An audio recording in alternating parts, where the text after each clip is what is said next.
IIT JEE 2024 के इस PYQ को हम वेरी इजीली मैक्सिमम 30 सेकंड्स में सॉल्व कर सकते हैं, अगर तुम्हें कुछ चीजें पहले से पता होंगी। कैसे? अब देखो मैं जल्दी से सॉल्व करता हूँ। चेक करो तुम समझ पाते हो कि नहीं मैंने कैसे किया। सबसे पहले क्या लिखूंगा, 4 × 5/2 -2 पावर 4 × 3/2, और ये मिल गया 2 पावर 10 मीन्स 1024, 2 पावर 6 मीन्स 64, 960, और ये हमारा आंसर होगा। ओके, तो ये वाला क्वेश्चन इतना सिंपल था, हम मैक्सिमम 3 स्टेप्स या फिर ऐसे कह लो 30 सेकेंड्स के अंडर में इसको सॉल्व कर सकते थे।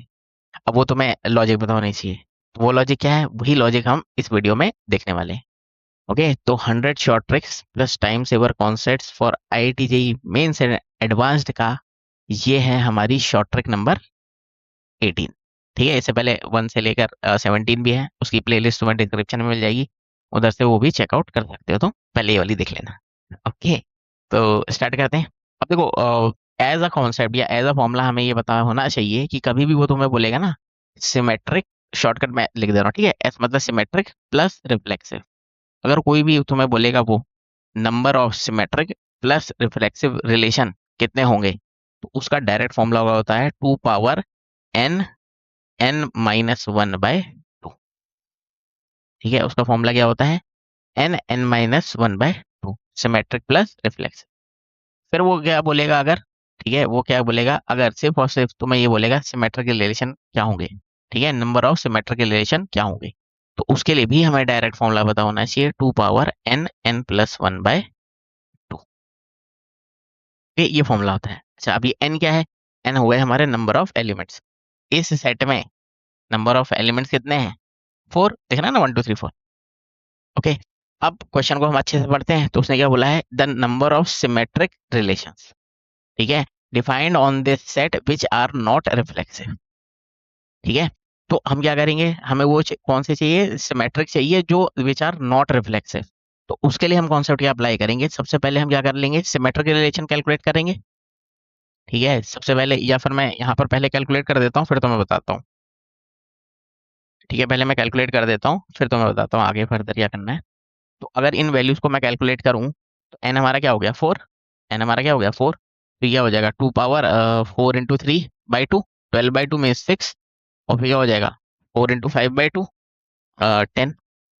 ठीक है, अब वापस अपने कॉन्सेप्ट में आते हैं। कॉन्सेप्ट क्या है, उसने क्या बोला है, number of symmetric relation which are not reflexive. तो हम जो कॉन्सेप्ट अप्लाई करेंगे वो क्या करेंगे, सबसे पहले हम क्या करते हैं, सिमेट्रिक रिलेशन कैलकुलेट कर लेते हैं, और उसमें से वो सारे रिलेशन सब्ट्रैक्ट कर देते हैं जो सिमेट्रिक भी हैं और रिफ्लेक्सिव भी हैं।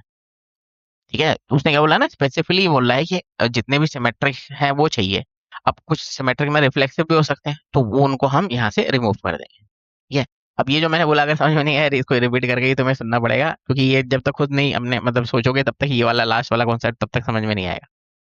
ठीक है, तो हमारे पास क्या बचेंगे, अब इसको ऐसा मत सोचना कि S-S-R ऐसे ये कॉन्सेप्ट मत अप्लाई करना। ठीक है, इसको लॉजिकली सोचो कि अगर कुछ रिलेशंस सिमेट्रिक हैं और कुछ सिमेट्रिक एंड रिफ्लेक्सिव भी हैं, तो हमें कौन से चाहिए, जो सिमेट्रिक, सिर्फ सिमेट्रिक और रिफ्लेक्सिव ना हो, तो हमें वो माइनस करेंगे, करने पड़ेंगे ना।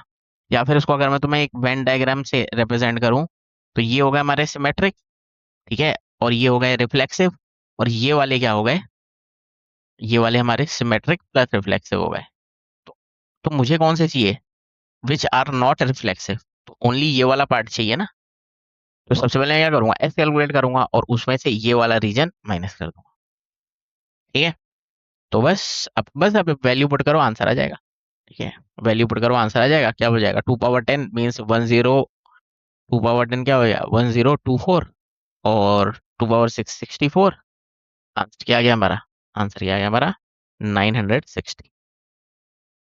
ठीक है, तो अगर समझ में नहीं आया रिपीट करके सुन लो,